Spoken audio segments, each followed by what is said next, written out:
Well, hello, all you wonderful married people. I hope you're having a great day. I hope your marriage is strong and healthy and happy and wonderful.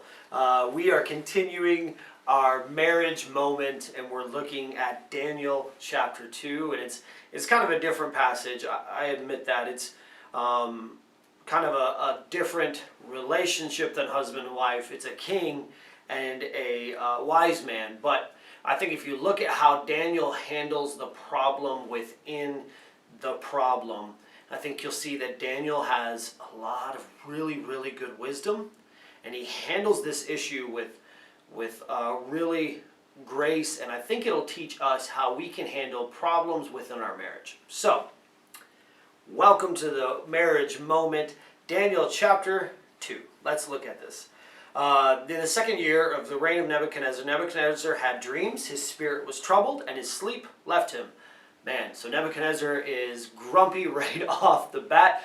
Every now and then, we don't get enough sleep that we need, we're grumpy. Our spouse doesn't get enough sleep that they need, they can get grumpy. Our kids, they can get grumpy. Kings can get grumpy, and Nebuchadnezzar is about to get really grumpy. The king commanded the magicians, enchanters, sorcerers, and the Chaldeans to be summoned to tell the king his dreams. They came in and stood before the king. The Nebuchadnezzar then goes on and explains that, hey, I need you to tell me the dream that I had that I can't remember, and then interpret it for me. Obviously, these wise men are saying, we don't know how to do this. So then in verse 5, the king answered and said to the Chaldeans, the word for me is firm. If you do not make known to me the dream and its interpretation, you shall be torn limb from limb, and your house shall be laid in ruins. Nebuchadnezzar is not playing around right here. He is very upset and very angry. And Daniel, one of these wise men, is about to encounter a big problem. The king, the wise men again try to buy more time, and we don't know how to do this, we can't do this. He gets even more mad. He then sends the army. He sends his captain of his guard in verse 12. Because of this, the king was very angry and furious and commanded all the wise men of Babylon be destroyed. So the decree went out. The wise men were about to be killed. They sought Daniel and his companions to kill them. So Daniel's in the moment, in a heated, hard, difficult moment. He wasn't there, and yet he's going to be killed with the people who are there. And these soldiers are literally hunting him down to kill him, and look at his response. Daniel replied with, this is verse 14, with prudence and discretion to Arioch, the captain of the king's guard, who had gone out to kill the wise men of Babylon.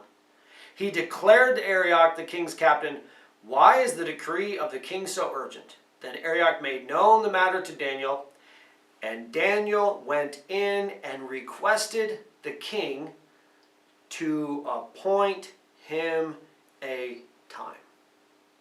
There's so much wisdom in solving conflict in your marriage in this passage that we just read. Number one, Daniel responds with prudence and discretion. Daniel's most likely woken up or brought in or attacked, and he's going to be killed, and he responds with prudence and discretion. Why are we doing this in such a hurry? What's going on?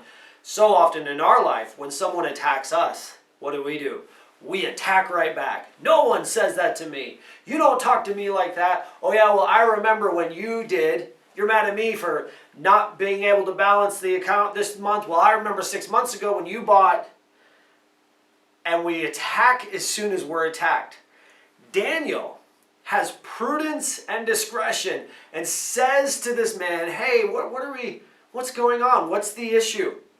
He uses and buys time. Then he makes an appointment to discuss it. Hear me out. Listen. When emotions are high, wisdom is low.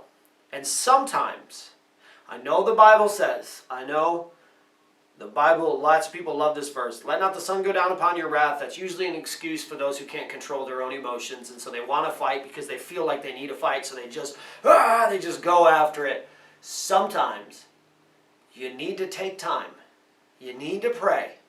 You need to think, and you need to schedule out the conflict.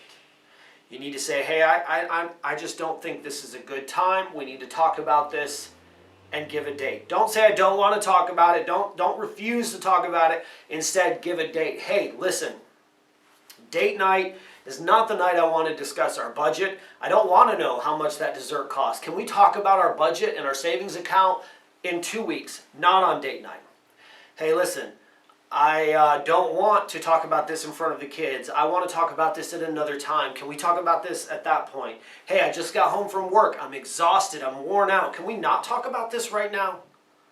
You've got to use wisdom in your marriage and figure out a good time to discuss things. And sometimes that doesn't mean right now. Sometimes that doesn't mean just because I'm angry, we got to talk about it. Instead, wisdom says, you know what? I'm real angry. I'm not going to talk about it.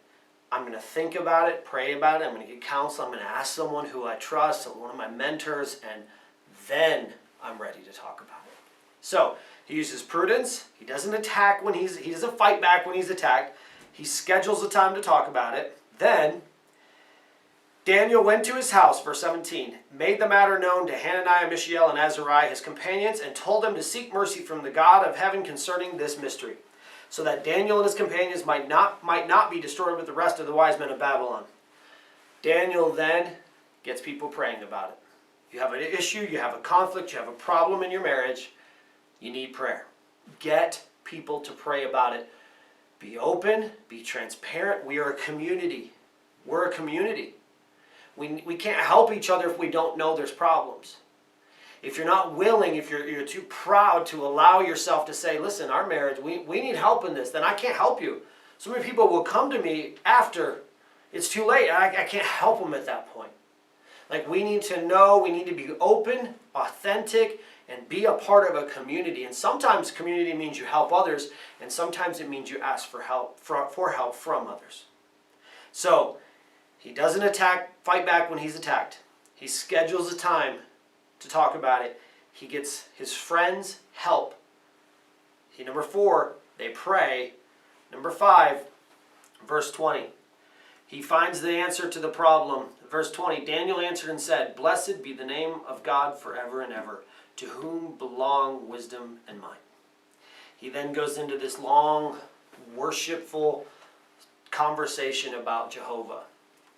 Sometimes, as a family, when you're having trouble, you need church.